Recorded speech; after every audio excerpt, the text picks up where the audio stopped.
Ya,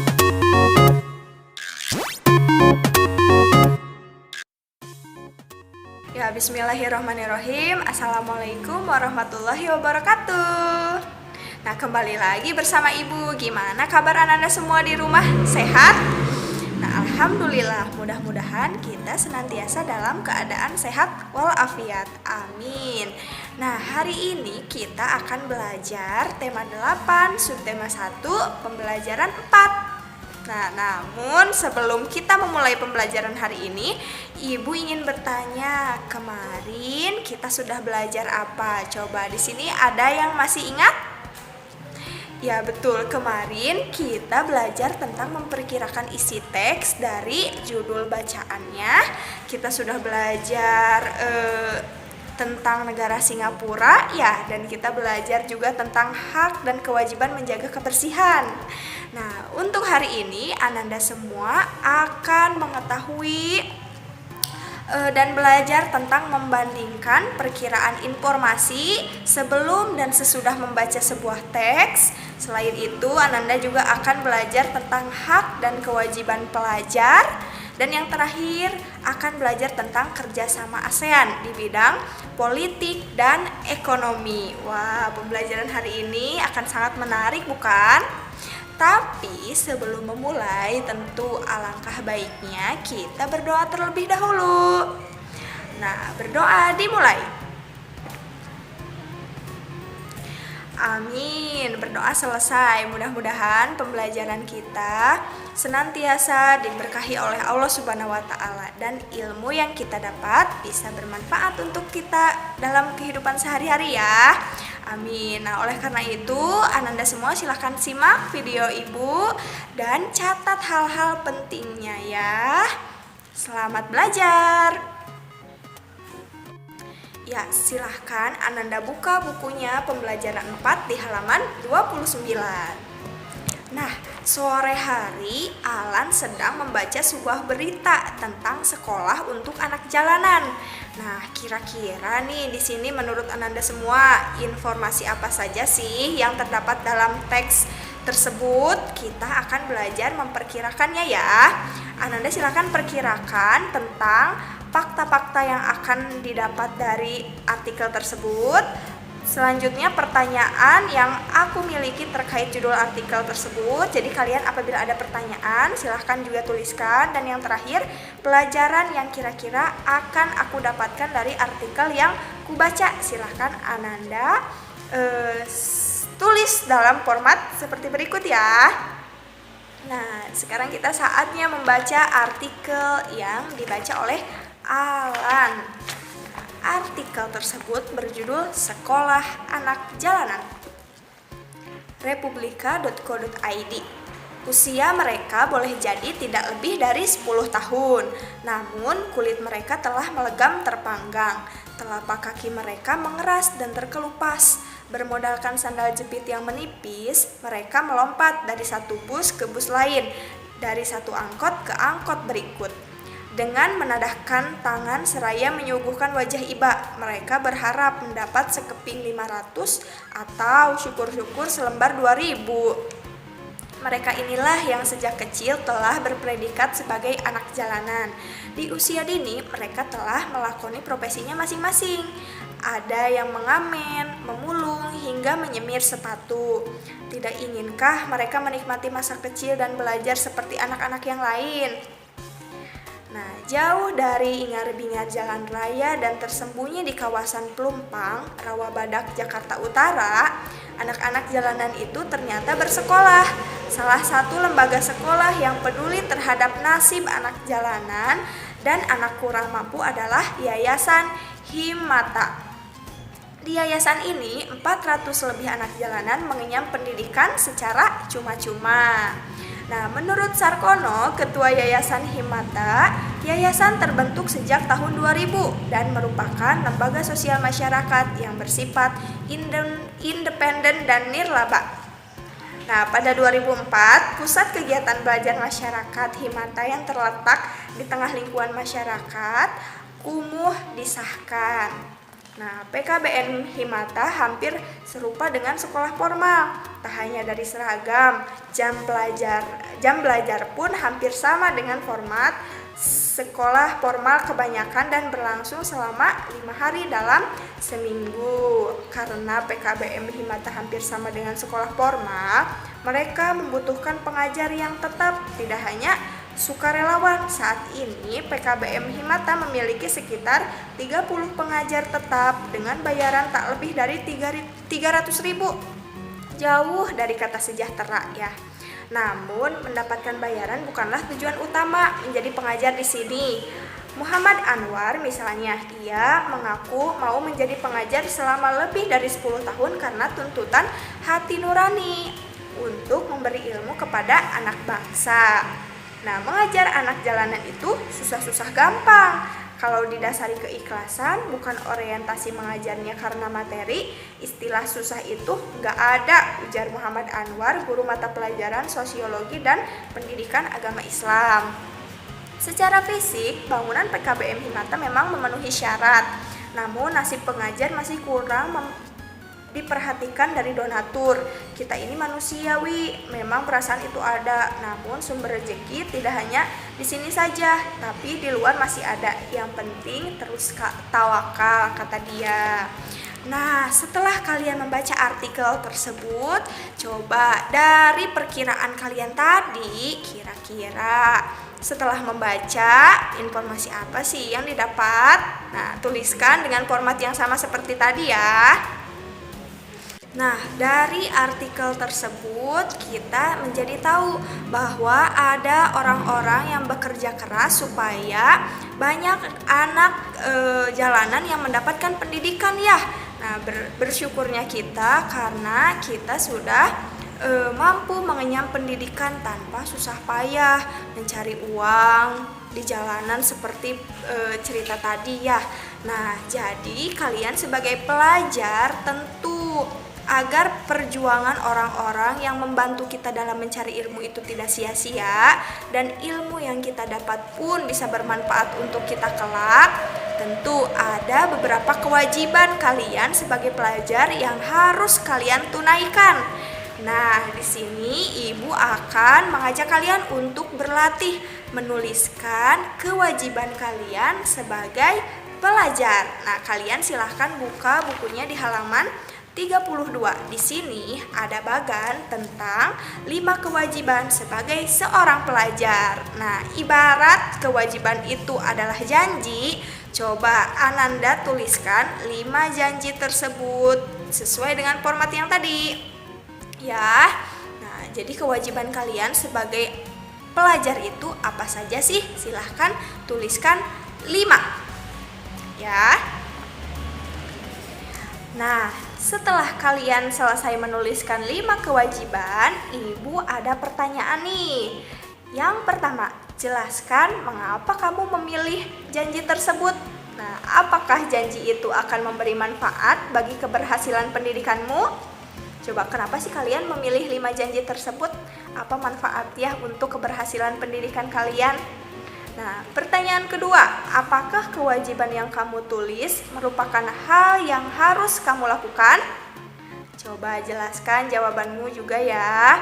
Dan yang ketiga, apakah melaksanakan kewajiban akan memberi manfaat bagimu? Coba mengapa? Kira-kira kalau kita melaksanakan semua kewajiban tersebut, apakah bermanfaat bagi diri kita atau justru tidak?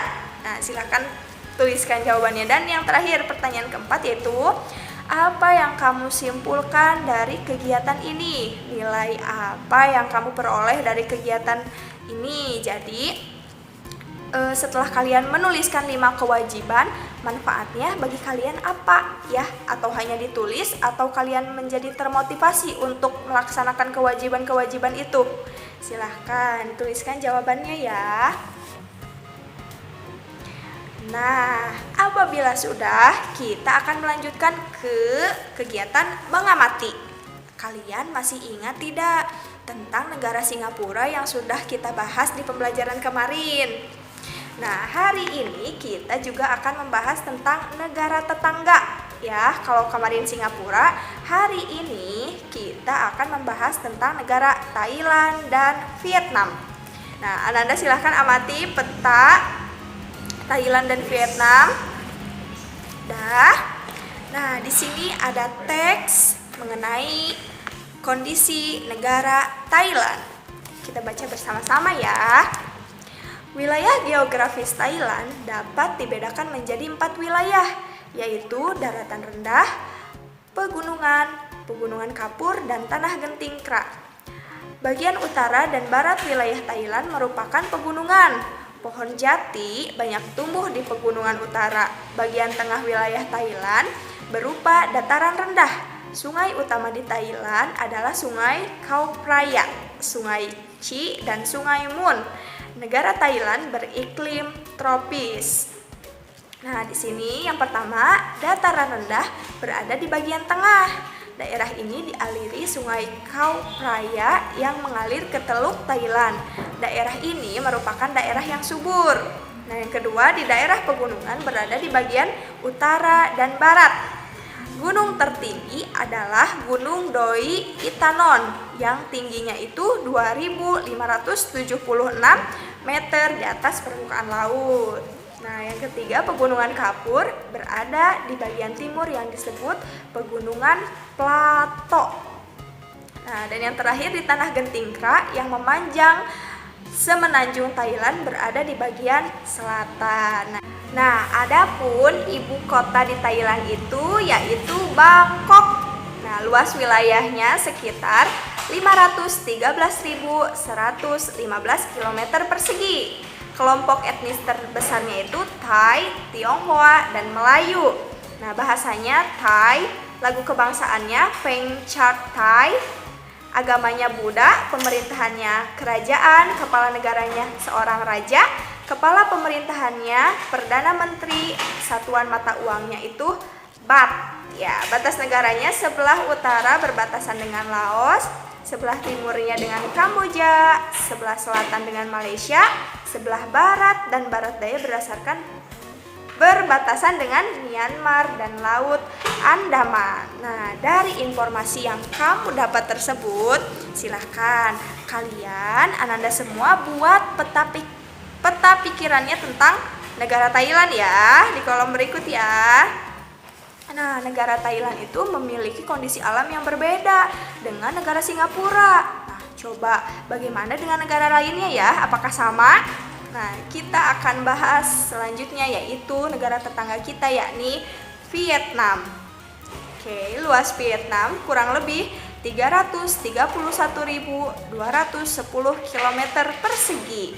Daerahnya terdiri atas bukit-bukit dan gunung-gunung berhutan lebat serta sedikit dataran rendah. Wilayah Vietnam bagian utara berupa pegunungan, sedangkan bagian selatan berupa dataran rendah yang subur. Gunung-gunung yang ada di Vietnam antara lain Gunung Ngoc Linh dan Gunung Chuyan Sin. Sungai utamanya adalah Sungai Mekong dan Sungai Sangka. Nah, Ananda silahkan amati peta Vietnamnya. Ibu kotanya itu di Hanoi. Kelompok etnisnya yaitu Vietnam, Cina, Prancis, dan Inggris. Agamanya Buddha, Kristen, dan Tao. Pemerintahannya Republik Sosialis. Kepala negaranya seorang presiden. Kepala pemerintahannya Perdana Menteri, mata uangnya Dong, dan batas negaranya sebelah utara Tiongkok, timur dan selatan dengan Laut Cina Selatan, sebelah barat berbatasan dengan Teluk Siam, Kampuchea, dan Laos. Nah, itu sama seperti halnya tadi Thailand. Silahkan Ananda buat juga peta pikirannya tentang negara Vietnam. Oke. Wah, seru ya, kita jadi tahu negara tetangga Indonesia itu siapa saja ya. Nah, Ananda juga silahkan cari persamaan dan perbedaannya tentang kedua negara tersebut antara Thailand dan Vietnam. Oke. Nah, di sini terakhir tentang ASEAN. Negara-negara yang terletak di Asia Tenggara bersepakat untuk membentuk sebuah organisasi yang bernama ASEAN. Organisasi ASEAN didirikan 8 Agustus 1967 di Bangkok, Thailand. ASEAN bertujuan menjalin kerjasama antar negara Asia Tenggara. ASEAN diprakarsai oleh perwakilan 5 negara Asia Tenggara, yaitu Menteri Luar Negeri Adam Malik dari Indonesia, Tun Abdul Razak dari Malaysia, Tanat Koman dari Thailand, Raja Ratnam Singapura, dan Marsico Ramos dari Filipina. Mereka menandatangani deklarasi pendirian ASEAN. Deklarasi itu bernama Deklarasi Bangkok. Nah, Indonesia menjalin kerjasama dengan negara-negara di Asia Tenggara. Kerjasama tersebut dilakukan demi kemajuan semua anggotanya ya. Kerjasama ASEAN tersebut diwujudkan dalam beberapa bidang. Nah, yang pertama itu di bidang ekonomi. Ada beberapa kerjasama yang dijalin oleh anggota-anggota negara ASEAN. Yang pertama itu pembukaan pusat promosi ASEAN. Nah, promosi yang dilakukan oleh ASEAN meliputi sektor perdagangan, pariwisata, dan investasi. Pembukaan pusat promosi ASEAN dilakukan di negara Jepang, yang merupakan negara yang mempunyai perkembangan cepat dalam berbagai sektor. Pembukaan pusat promosi di Jepang mempunyai tujuan untuk melakukan peningkatan kegiatan ekspor dari negara-negara ASEAN ke Jepang, dan juga meningkatkan jumlah investor Jepang bagi negara-negara ASEAN. Nah, yang kedua, penyediaan cadangan pangan. Bentuk kerjasama dalam penyediaan cadangan pangan tidak hanya dilakukan untuk kerjasama yang saling menguntungkan, tetapi juga dalam keadaan yang darurat.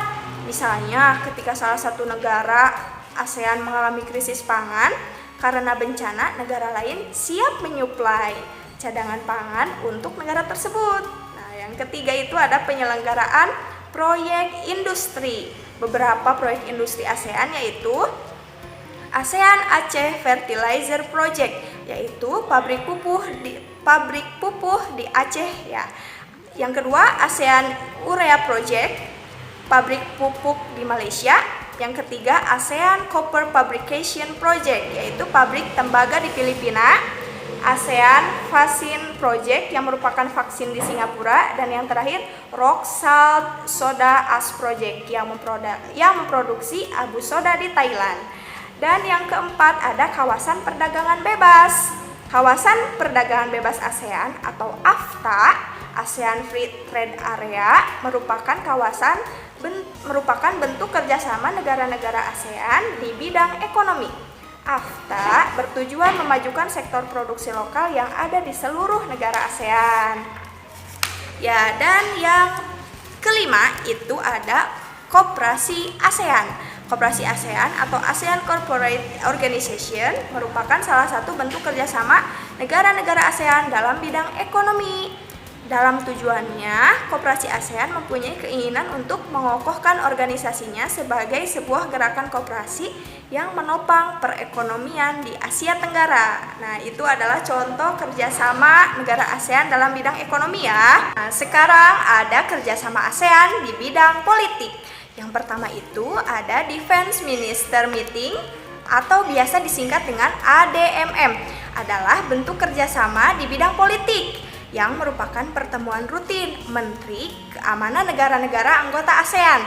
Pertemuan ini diadakan untuk membahas kerjasama dan diplomasi politik dalam bidang pertahanan dan keamanan negara-negara ASEAN. Nah, yang kedua ada pengiriman duta dan konsulat. Pengiriman duta dan konsulat merupakan langkah yang dilakukan agar wakil negara selalu ada dalam menjalankan fungsi dan perannya sebagai bagian dari ASEAN. Nah, yang ketiga ada perjanjian ekstradisi ASEAN. Perjanjian ekstradisi negara-negara ASEAN merupakan bentuk kerjasama bidang politik dalam menangani tersangka kejahatan yang melarikan diri ke kawasan negara-negara di ASEAN tuh. Jadi walaupun kabur ke luar negeri, tapi selagi masih di ASEAN tentu itu dijaga ketat ya dan saling berkomunikasi. Yang keempat ada perjanjian kawasan bebas nuklir. Perjanjian kawasan bebas nuklir merupakan kerjasama negara ASEAN di bidang politik mengenai pelanggaran senjata nuklir di ASEAN. Dalam perjanjian ini melarang keras adanya perancangan dan pembuatan senjata nuklir di ASEAN tuh. Jadi di ASEAN nggak boleh pakai senjata nuklir ya. Yang kelima perjanjian kawasan damai bebas dan netral. Perjanjian kawasan damai, bebas dan netral merupakan kerjasama negara-negara di ASEAN untuk menjaga setiap negara agar tetap damai. Nah, dari data tersebut, silahkan buat kartu informasi untuk setiap bidangnya ya. Yang pertama, di sebelah kiri itu di bidang ekonomi, dan yang di sebelah kanan tentang bidang politik. Nah, cukup sekian dari Ibu. Alhamdulillah pembelajaran hari ini selesai. Nah, Ibu punya pertanyaan satu. Bentuk kerjasama apa lagi sih yang belum dibahas tadi negara-negara ASEAN dalam bidang politik? Silahkan tuliskan pada kolom komen ya. Nah, alhamdulillahirrabbilalamin, pembelajaran hari ini selesai. Ananda tetap semangat dalam belajarnya ya. Mudah-mudahan kita bisa bertatap muka langsung di kelas. Nah, cukup sekian dari Ibu. Assalamualaikum warahmatullahi wabarakatuh.